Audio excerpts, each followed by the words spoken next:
was using character-driven drama to create content so that you could practice your skills on filmmaking. So what I thought I would do today, as I'm closing up this evening, a quick tip. I'm at a community center here in Pasadena, and I thought I would give you a quick little tip about creating a script from an outline.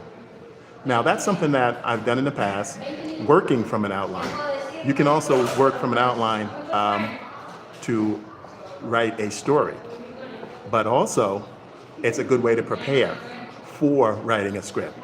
Now, in the past, what I've done is, sorry for speaking at a lower tone, but I'm out in public right now, and I had this great idea, and I thought I'd pass this idea on along to you. So again, creating a script, but working from an outline.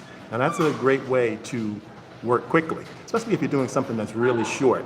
Now the big concern about that is that you have actors who are good with improvisation, but you don't want them to work just with improvisation alone, because that can be problematic. You want to have an outline for each scene, a beginning, a middle, and an end. And the way you do that is very simple. You can start with what I call a sentence outline. Now, a sentence outline is a great way to get your thoughts down on paper quickly and make sure that you can explain those thoughts to your talent. And I'm going to make this really short. You start your sentence outline with beginning, middle, and end. And you move forward as you create that story.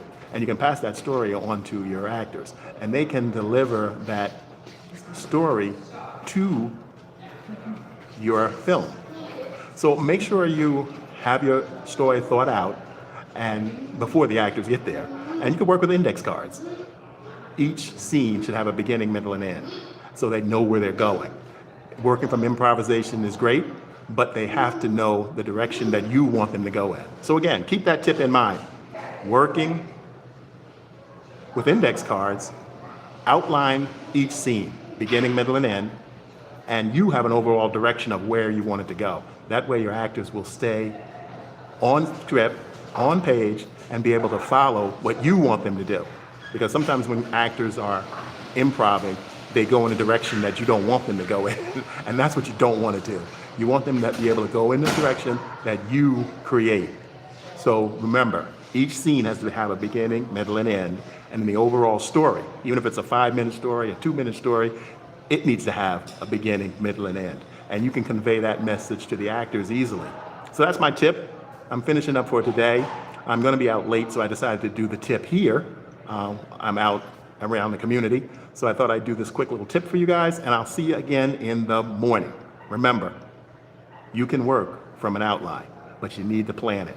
Each scene has to have a beginning, middle, and end, and the overall story has to have a beginning, middle, and end. I'll see you in the next one.